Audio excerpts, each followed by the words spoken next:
السلام علیکم، دس از اظفر خان. آپ دیکھ رہے ہیں قائد اعظم یونین. 16 دسمبر پاکستان کی تاریخ میں ایک سیاہ ترین دن ہے اور اس دن کے حالات جو ہیں وہ کم ہی لوگوں کو پتہ ہیں کہ اصل میں اس دن کو ہوا کیا تھا، خاص طور پہ ایسٹ پاکستان کے حوالے سے. اور بہت ہی ڈسٹورٹڈ ورژن آف ہسٹری جو ہے وہ پڑھایا جاتا ہے. موسٹلی یہ دیکھا جاتا ہے کہ شاید ہندوستان نے ہی جو ہے وہ بنگلہ دیش کو، ایسٹ پاکستان جو اس وقت کہلاتا تھا، ہم سے جدا کیا ہے. لیکن اس کے پیچھے بہت سی وجوہات ہیں جو ہم آج اپنے مہمان سے ڈسکس کریں گے. ہمارے ساتھ موجود ہیں ڈاکٹر اشتیاق احمد، جو کہ بہت ہی ریناؤنڈ پولیٹیکل سائنٹسٹ ہیں، سویڈن بیسڈ، بہت ہی کمال کے ہسٹورین ہیں. ان کی بہت ہی جو ہے ریفرنس بیسڈ بہترین کتابیں ہیں، خاص طور پہ جناح کے اوپر، پارٹیشن آف پنجاب کے اوپر، گیریزن اسٹیٹ کے اندر جو ہے انہوں نے ایسٹ پاکستان کے حوالے سے کافی کچھ لکھا ہے. ڈاکٹر صاحب بہت شکریہ. بہت بہت مہربانی انوائٹ کرنے کی آپ کی. Thank you. اچھا سر، ہم شروع کریں گے خاص طور پہ علامہ اقبال کے خواب سے، کیونکہ ٹیکسٹ بکس میں یہ لکھا جاتا ہے کہ علامہ اقبال نے خواب دیکھا جی کہ شمال مشرقی اور شمال مغربی علاقوں کو ملا کے ایک ملک بنا دیا جائے، لیکن اس خواب میں شاید شمال مشرقی والا جو حصہ تھا وہ نہیں تھا. تو تھوڑا سا ہمیں علامہ اقبال کے خواب سے لے کے پارٹیشن تک بنگلہ دیش کا جو ہے وہ ہسٹری تھوڑی سی بتائیں، پھر اس کے بعد پارٹیشن کے بعد جو ہم نے بنگالیوں کے ساتھ کیا وہ تھوڑی سی پھر ہم بعد میں ڈسکس کریں گے. سو کیا آپ بتا رہے ہیں کہ جو ہماری نصاب کی کتابوں میں لکھا ہے کہ علامہ صاحب نے خواب جو لکھا تھا اس میں یہ اپنا شمال مغرب اور شمال مشرق کے علاقوں میں پاکستان کا ان کا آئیڈیا تھا، یہ لکھا ہے؟ یہ پاکستان کی اکثر کتابوں میں لکھا ہوتا ہے، تو یعنی کہ جب تو یہ دیکھیں نا، یہ جھوٹ ہے نا، یہی تو پاکستان کا پرابلم ہے کہ یہ اتنے وہ کیا کہتے ہیں، اب کیا کہنا چاہیے، یعنی آپ جھوٹ بھی بولیں تو تھوڑے سلیقے سے بولیں. کسی علامہ صاحب پہ اور چودھری رحمت علی کی دونوں کی سکیمز اگر آپ دیکھ لیں تو وہ صرف نارتھ ویسٹرن علاقے کے مسلمانوں کے لیے ان کے جو خیال تھے، اس میں بنگالیوں، یہی تو ان پہ اعتراض بعد میں ہوا کہ یار یہ دونوں سکیمز میں 22 سے لے کے 23-24% مسلمانوں کی بات ہو رہی ہے اور اب مسلم قوم کے لیے ایک ملک بنوا رہے ہیں. ایسا کیا سا ملک ہے جس کے 75% جو ہیں اس کے ممبرز یعنی مسلمان وہ انڈیا میں ہوں گے؟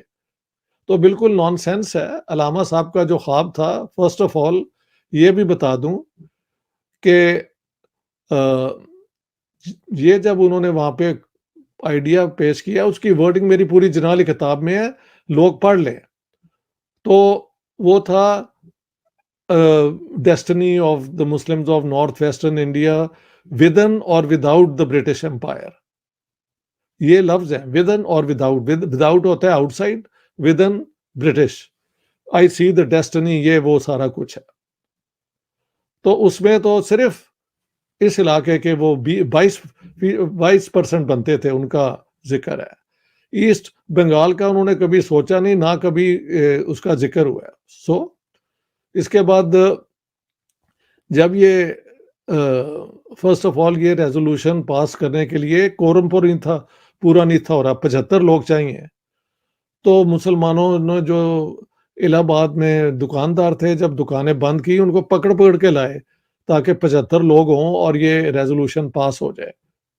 تو ایسے یہ ریزولوشن پاس ہوا. اس کا انڈین سیاست میں کسی نے زیادہ امپورٹنس نہیں دی، لیکن انگریزوں نے پھر ان پہ سوال کیا کہ کیا آپ پین اسلامزم کی بات کر رہے ہیں؟ تو وہاں پہ ٹائمز آف انڈیا میں علامہ صاحب کا خط ہے جو میں نے کوٹ کیا ہے، اس میں کہا ہے کہ یہ کیسے ہو سکتا ہے کہ مسلمان کبھی بھی برٹش امپائر کے باہر ایک ملک بنانا چاہیں. بالکل برعکس ہے. اور یہ بھی کہا کہ برٹش امپائر ہندوستان میں قائم ہی مسلمانوں کی مدد سے ہے. یہ ساری وہ میری جنالی کتاب میں the whole speech is there, so there is no dispute about it.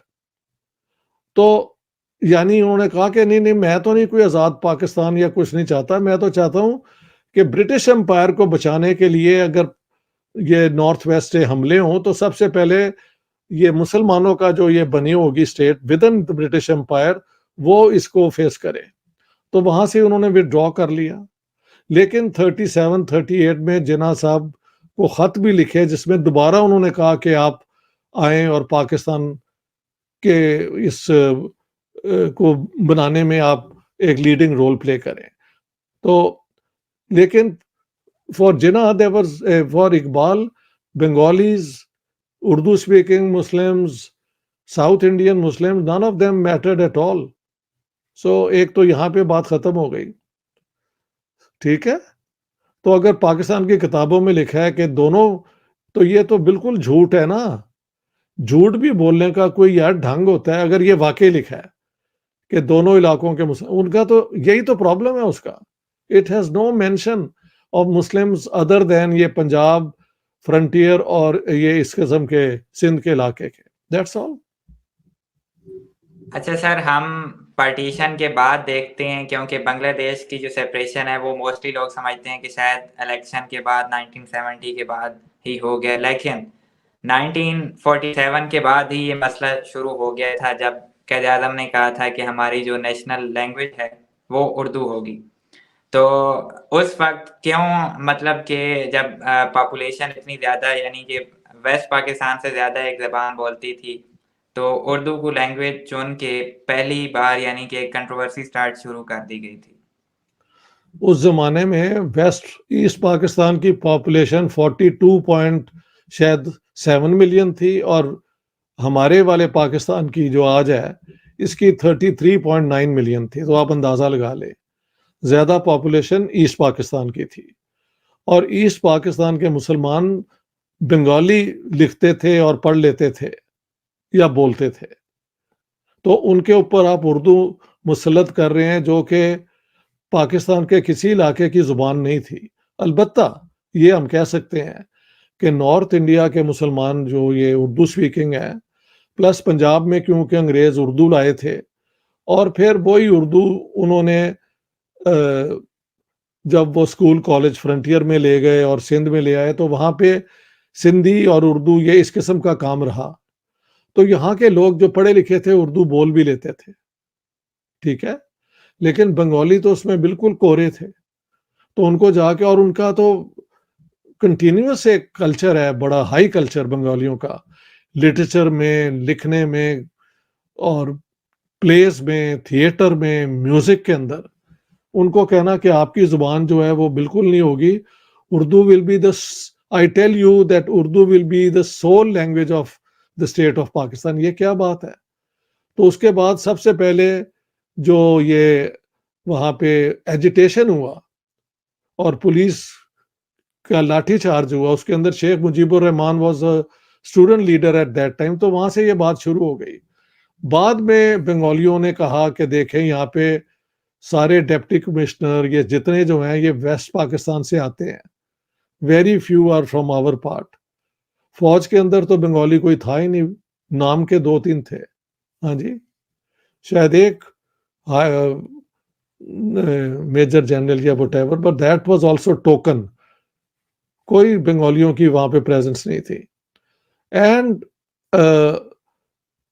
مطلب بنگالیوں کو یہ تھا کہ یہ jute was the main foreign exchange for Pakistan.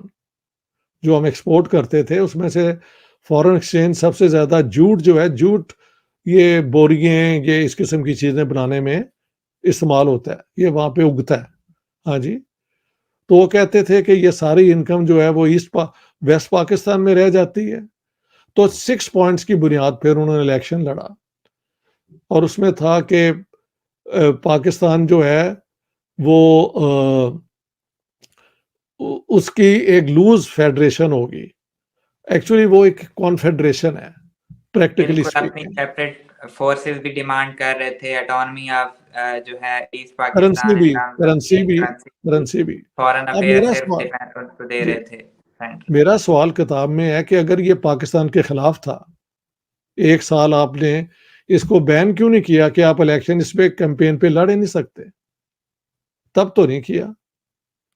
جب اب ایک ایک پروگرام پہ پورا لوگوں کو کنونس کر لیتے ہیں, ان کا ووٹ لے لیتے ہیں کہ بھی اس بنیاد پہ عوامی لیگ لڑ رہی ہے, بعد میں اس رزلٹ کو آپ نہیں مانتے, تو شرارت تو ہم نے شروع کی. اور ملٹری ایکشن پھر مارچ 25 کو شروع ہوا اور پھر وہ چلتا رہا, کئی مہینے چلتا رہا. 10 million Bengalis ran away to India, یہ بہت بڑی پرسنٹیج ہے ایک ریفیوجیز کی. اس کو پالنا, اس کو خیال رکھنا بیکیم این ایشو. اور پھر انڈیا میں ایک اور بات بھی بتا دوں, 65 وار میں ہماری کوئی ڈیفense نہیں تھی ایسٹ پاکستان کے لیے. اگر انڈیا چاہتا تو they could only walk into east Pakistan. یہی چند بٹالینس تھیں جو would mean nothing, but the Indians did not. جب آپ نے سول وار اپنے لوگوں پہ شروع کر دی اور وہ بھاگ کے آ گئے, اور پھر وہ مکتی بہینی بنی جس کو پھر انڈیا نے پورا سپورٹ کیا, اس میں کوئی شک نہیں ہے. اور میرے اسٹڈی کے مطابق نومبر میں انڈین فورسز بھی بیس بدل کے آ گئی تھیں مدد کرنے کے لیے, یہ بات درست ہے. By November they were in India in helping the Mukti Bahini. لیکن زیادہ تو مکتی بہینی نے لڑا, لیکن اس دوران ہم نے جو الزام ہے وہ تو 3 ملین بنگلہ دیشیوں کے قتل کا ہے. میں نے کہا ہے کہ وہ ایکچولی 300,000 3 لاکھ ہو سکتا ہے. 3 million is a great gross exaggeration, کیونکہ لڑنے والے یہ تو پتہ نہیں 75,000 تھے, اور اپریل 71 کے بعد تو انڈیا نے ان کے پاس سپلائیز ہی روک دی تھی. تو اور یہ تو اپنے کنٹونمنٹ میں چھپ کے لڑ رہے تھے. تو کیسے آپ 3 ملین لوگوں کو مار سکتے ہیں؟ 3 lakh, yes, this is possible. How many were killed we will never know. ٹھیک ہے, اب آپ آگے آ جائیں تو بعد میں 16 دسمبر تک انڈین فورسز جو ہیں وہ بھی دسمبر میں 16 کو تب آئیں جب پتہ نہیں 3 یا 5 دسمبر کو ہم نے ویسٹ پاکستان کا جو فرنٹ ہے وہ ہے نا فرنٹ, وہ کھول دیا. اور اس کے بعد پھر انڈین فورسز کو حق تھا کہ وہ پبلکلی اوپنلی جہاں مرضی چاہیں جائیں, تو وہ آ گئے پھر. لیکن ہوا یہ تھا کہ جب وہ ڈھاکہ پہنچے تھے تو ابھی تک بہت کم فورسز تھیں, تو جنرل نیازی کو انہوں نے کہا کہ سرنڈر کر جاؤ, اور نیازی نے سرنڈر مان لیا. اب یہ لوگ کہتے ہیں نہیں, جنہوں نے تو سرنڈر ہی نہیں تھا مانا. اب یہ how can you deal with people who are infantile, یعنی بچکانا ذہن ہے. وہ ساری ویڈیو آپ کو مل جائے گی. بھٹو صاحب نے تو لگوا بھی دی تھی ایک دن, پھر فوج کے کہنے پہ اسے ریموو کیا گیا. میں نے خود دیکھی ہوئی ہے وہ سائن ہوتے ہوئے سارا کچھ. بالکل, وہ تو پبلکلی پڑھی ہیں. اس پہ لازمی میں آپ سے پوچھوں گا کہ ایک بات ایڈ کرتا جاؤں. کیا آپ پتہ ہے کہ سرنڈر تو کر دیا انہوں نے, 3 دن تک انڈین فورسز نے پاکستانیوں کو اپنے ہتھیار اپنے پاس رہنے دیے. اس کی کیا وجہ ہے کہ بنگالی جو تھے وہ بدلہ لینے کے لیے سب کو مارنے کے لیے نکلے ہوئے تھے. 3 دن میں وہ پھر ان کی اتنی فورسز آ گئیں کہ ان کو ساروں کو POW بنا کے وہ پھر انڈیا لے گئے, ورنہ کئی ہزار ہمارے وہ بنگالی مار دیتے اس کا بدلے کے لیے. تو انڈین فورسز نے تو پاکستان کی فورس آرمی کو بچایا یار, یہ بھی میں نے ریکارڈ پہ ڈال دیا. اچھا, آپ بات کر رہے تھے ملٹری کی آپریشن کی. جی, ملٹری کے آپریشن کی ضرورت کیوں پڑی؟ کیونکہ پہلے تو دیکھیں تو یہ پولیٹیکل اکوموڈیشن نہیں ہو پا رہی تھی. اس میں خاص طور پہ ویسٹ پاکستان کے پولیٹیشین ذوالفقار علی بھٹو کا جو ہے وہ بڑا رول مانا جاتا ہے کہ انہوں نے ملٹری کو ہے وہ آپریشن کے لیے کنونس کیا. کیونکہ جب یحییٰ خان کے مجیب الرحمان سے مذاکرات ہوئے تو انہوں نے مجیب الرحمان کو فیوچر پرائم منسٹر کے طور پہ بھی پکارا. اس طرح کے بھی ایویڈنسز ہیں.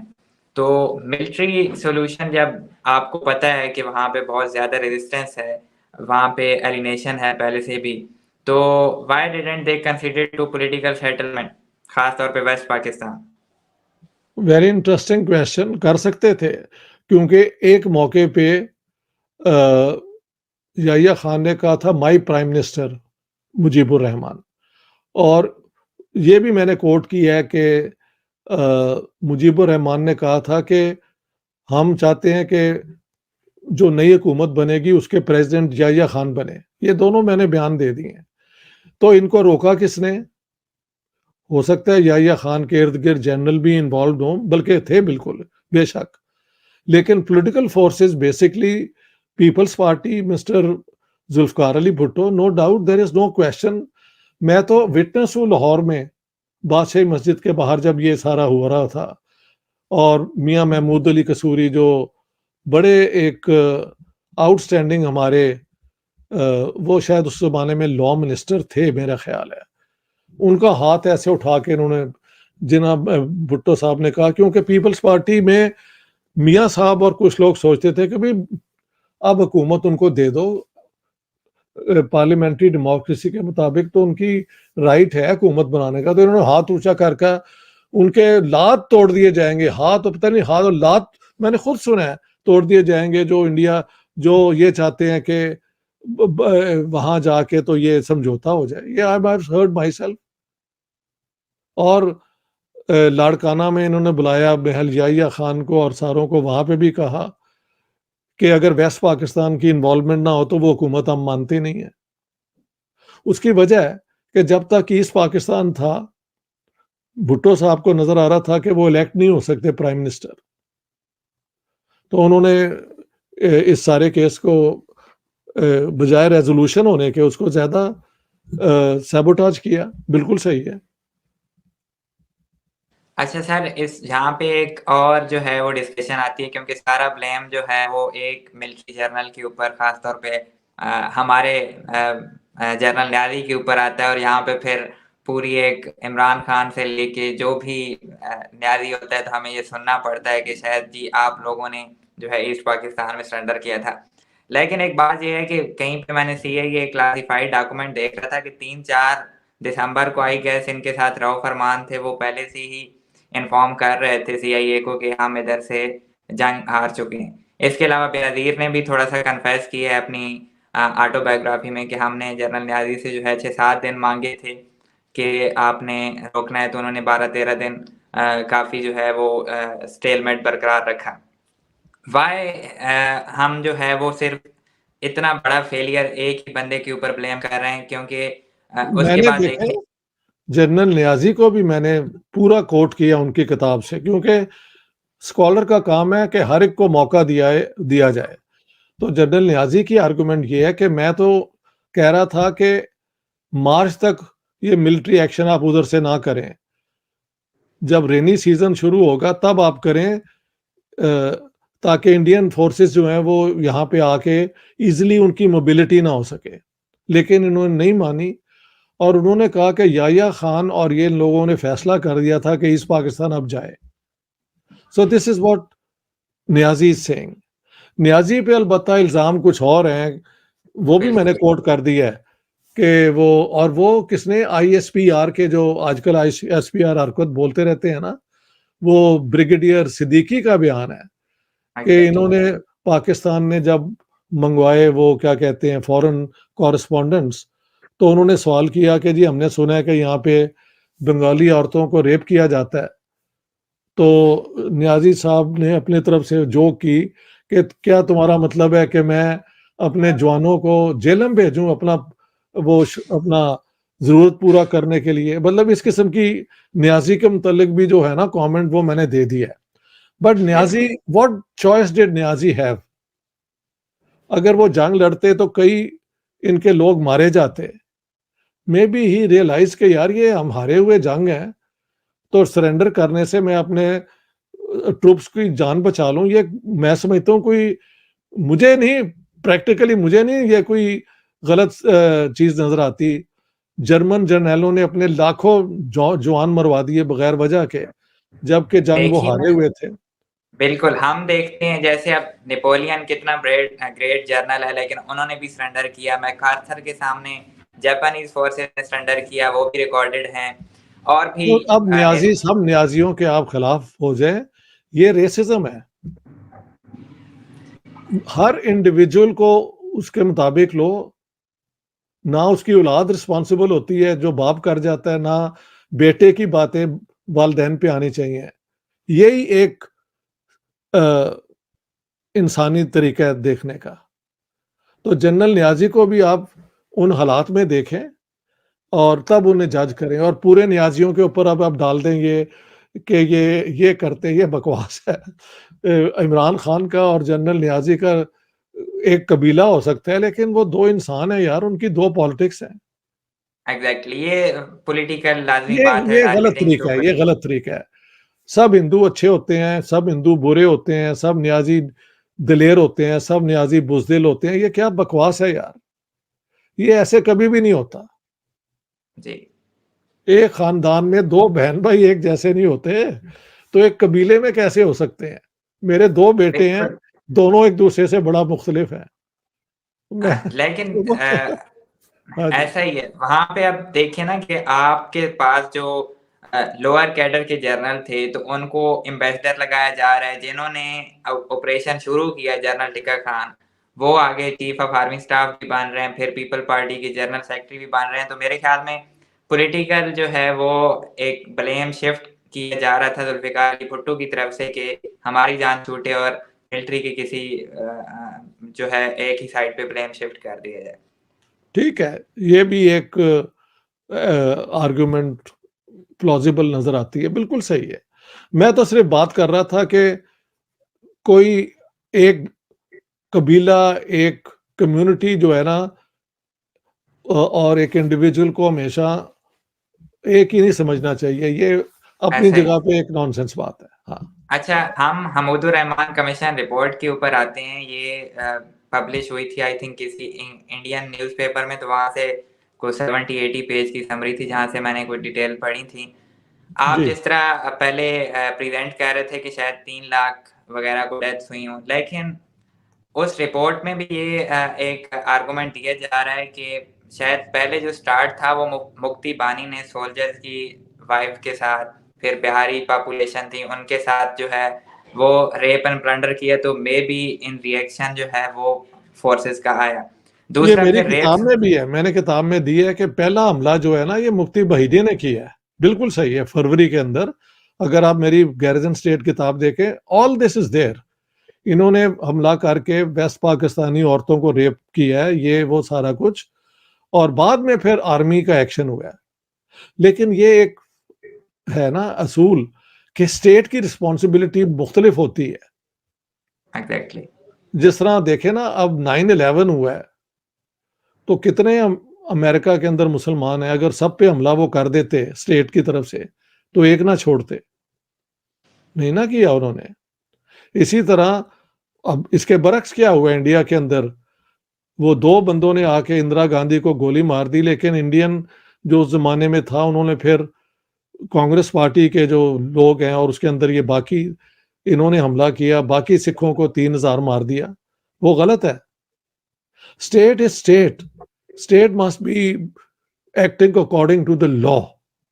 وہ موب کا حصہ نہیں بن سکتی, اگر بنتی ہے تو وہ اٹس اے کرائم. یہ طریقہ ہے دیکھنے کا. ایگزیکٹلی. تو وہاں پہ کچھ فار ایگزامپل ریپ وغیرہ کے الزام بنگالی گورنمنٹ کی طرف سے بہت زیادہ لگائے گئے تھے کہ شاید کو لاکھوں کی جو ہے رینج میں ریپس ہوئے, لیکن رپورٹ کے مطابق مجیب الرحمان میں بعد میں برٹش اینالسٹ وغیرہ بھی کچھ منگوائے تھے کہ ان فیکٹس کو ویریفائی کیا جائے, لیکن ہنڈریڈس میں آئی تھنک وہ کہہ رہے تھے کہ کیسز وغیرہ کو اپیئر ہوں. تو آپ کیا دیکھتے ہیں کہ جو خاص طور پہ ریپ وغیرہ کے الزام لگتا ہے, تو کیا اس کی نوعیت ہو سکتی ہے, کہاں تک, کس رینج تک جا سکتے ہیں؟ کچھ کیا کہا جا سکتا ہے یار. میرے خیال سے جو جنگ لڑ رہے ہوں نا لوگ, اور اپنی جان بچانے کے لیے وہ دوسروں کو مار رہے ہوں, ان کے پاس یہ ریپ کرنے کا جو ہے نا وہ جنون شاید اتنا نہیں ہوتا. کچھ پاگل ہو جاتے ہیں, وہ یہ کرتے بھی ہیں, لیکن جتنے بھی ریپ ہوئے غلط ہوئے نا. ایگزیکٹلی. وہ تو کہتے ہیں 1 لاکھ عورتوں کو ریپ کیا گیا, وہ یہ بھی کہتے ہیں 3 ملین بنگالی مارے گئے. I'm not convinced, but then I don't have the figures. ٹھیک ہے نا, حقیقت یہی ہوگی, کچھ ہزار تو ریپ ہوئی ہوئے ہوں گے اور 3 ملین لوگ، میرے خیال سے یہ بکواس ہے.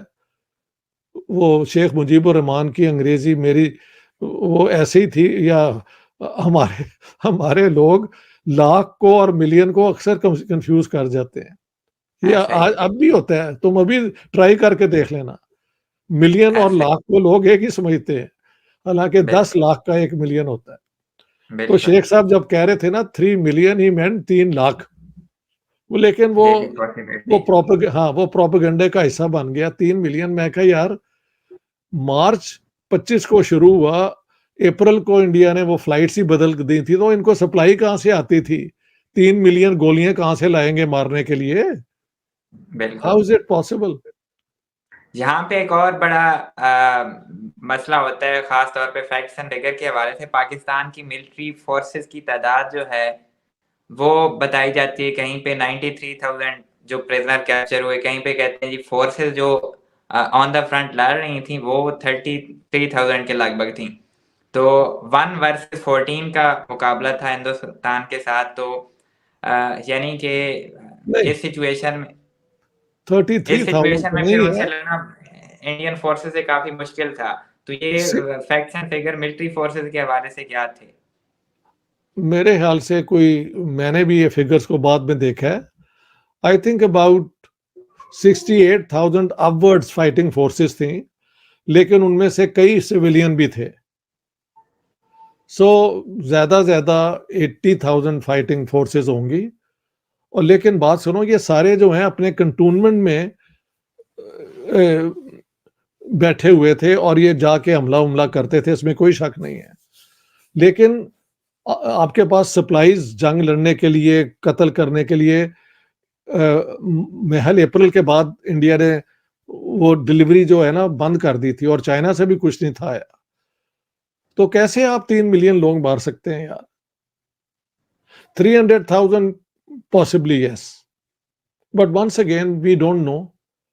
ایک وہ انڈین لڑکی نے لکھا ہے، وہ تو 30,000 کہتی ہے، وہ بھی بکواس ہے بالکل. 30,000 is no figure at all، اس سے بہت زیادہ ہے. تو 300,000 is a way of saying کہ یار 3 ملین کو 3 لاکھ کو 3 ملین کہہ دیا. اور یہ جو ہے، مجھے ایک جو بنگلہ دیش کے منسٹر رہے ہیں، یہ انہوں نے مجھے بتایا ہوا ہے کہ ایکچولی شیخ مجیب مینٹ 3 لاکھ، تو 3 ملین یہی تھا کہ شیخ صاحب کی انگریزی بس پیدل ہی تھی. اچھا، شیخ صاحب کے اوپر آتے ہیں. شیخ مجیب الرحمان کے اوپر بہت بڑا الزام لگتا ہے پاکستان کی طرف سے کہ وہ غدار تھے، بہت پہلے سے ہی سپریشن چاہتے تھے. 6 پوائنٹ لوگ ان کے پریزنٹ کرتے ہیں، لیکن آخری جو سپیچ ان کی گرفتاری سے پہلے، سپریشن سے پہلے تھی، جس میں انہوں نے کہا کہ فوج جو ہے وہ بیرکوں میں چلے جائے، ہمارے درمیان میں دشمن گھس آ رہا ہے، وہ ہمیں سپریٹ کرنا چاہتا ہے. پھر جو آخری انہوں نے نعرہ لگایا، جو ہے بنگلہ کے ساتھ جو ہے پاکستان کا بھی نعرہ لگایا. تو مجیب الرحمان بہت پہلے سے ہی کیا واقعی میں اوور آل انڈیپینڈنس چاہتے تھے یا آٹونومن؟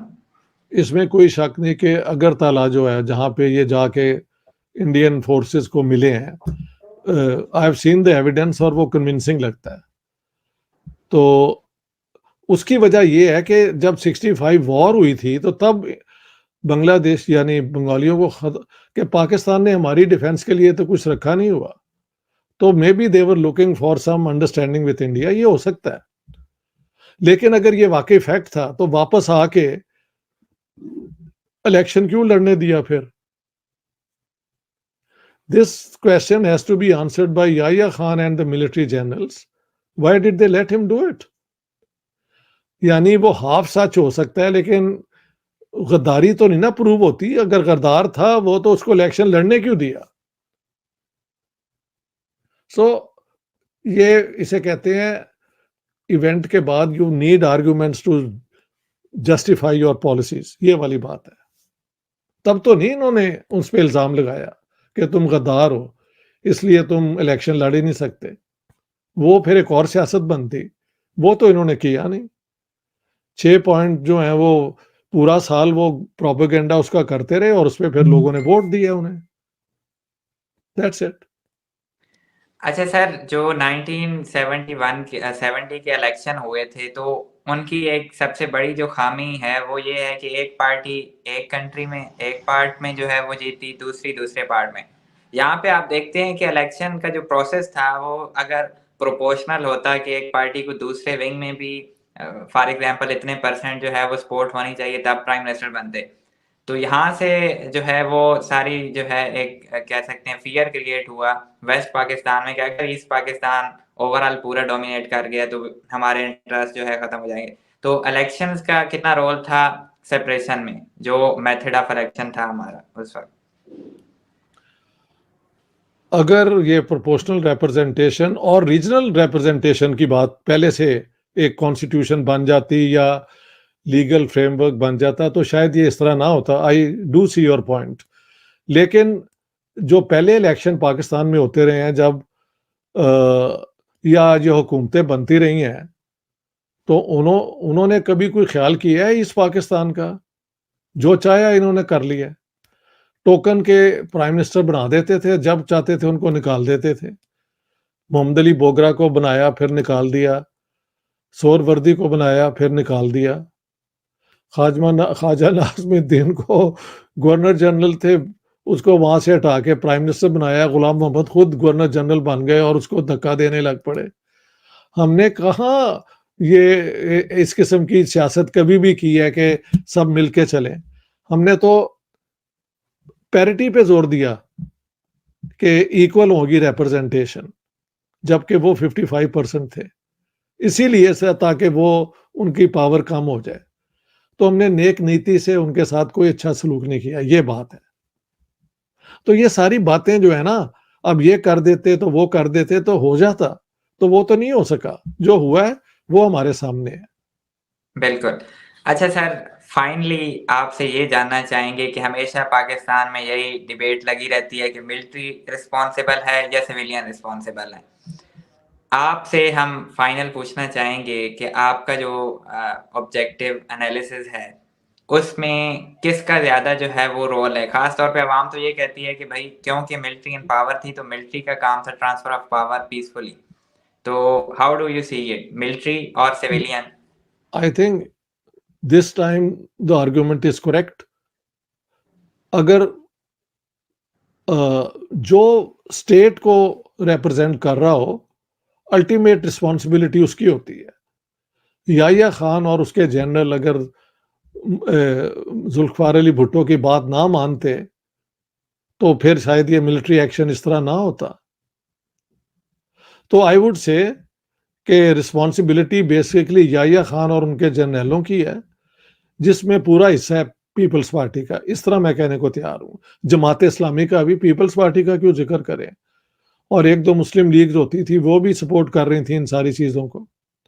صرف اس کے اندر نیشنل عوامی پارٹی نے حصہ نہیں لیا. ہاں جی، انہوں نے اس کو اپوز کیا تھا، اور شاید بلوچ لیڈروں نے بھی اس کو سپورٹ نہیں کیا. باقی یہ پنجاب کے اور یہ سارے تو ملے ہوئے تھے ساتھ، سندھی اور پنجابی. لیکن who had the final say? President Yahya Khan. So he has primary responsibility. Along with him, Bhutto comes, Maududi comes and the rest. جو مناسب طریقہ ہے، جو طریقہ ہے نا پولیٹیکل سائنس نے سکھایا ہمیں کہ بھی اسٹیٹ کی جس کے پاس پاور ہو، ایکچوئل پاور، یہ صرف جس طرح پاکستان میں پرائم منسٹر کے پاس تو کبھی کوئی پاور ہوتی نہیں، ساری پاور ہمارے جنرلوں کے پاس ہوتی ہے، الیکشن ہو یا نہ ہو. تو تب تو یہ بالکل حکومت بھی فوج کی تھی، اوپنلی فوج کی تھی. تو مین رسپانسبلٹی فوج کی بنے گی، ان کے جنرلوں کی بنے گی. And then if you look at the politicians who did not oppose it, تو اس میں سے پیپلز پارٹی آ جاتی ہے، اور جماعت اسلامی نے تو اس میں حصہ بھی لیا ہے. پیپلز پارٹی نے تو اپوز کیا ہے نا، انہوں نے تو حصہ لیا آرمی کے اس کے اندر، ملٹری ایکشن کے اندر، البدر اور الشمس بنا کے وہاں پہ. تو جماعت اسلامی کا تو اس سے زیادہ اس میں کردار ہے ملٹری ایکشن میں. Thank you very much sir. Doctor Ishtiaq Ahmed sahib ہمارے ساتھ شیئر کر رہے تھے 1971 کی سپریشن آف ایسٹ پاکستان کی کہانی، اور اس سیاہ دن کے جو ابھی تک پاکستان کے اندر کنٹروورسیز چلتی آ رہی ہیں، لیکن بجائے اس کے کہ ہم ہسٹری میں جا کے وہی ایک دوسرے کو بلیم کرتے رہیں کہ کون زیادہ رسپانسیبل تھا، بنگلہ دیش کے ساتھ آج ہمیں بہت ہی اچھے تعلقات کی ضرورت ہے، جو کہ میرے خیال سے نہیں ہو پا رہے. امید ہے آگے کو اس طرح کی پاکستان کی ایسی پالیسی آئے گی کہ وہ اپنے جو پاسٹ کے ایلز ہیں ان کو ریکوگنائز کریں اور فیوچر کی طرف جو ہے وہ ایک براڈر ویژن لے کے چلیں. Thank you very much doctor Ishtiaq Ahmed sahib, آپ نے ہمیں اپنا بہت زیادہ قیمتی وقت دیا. You are welcome. Thank you very much. Thank you sir. اللہ حافظ. Take care. Take care.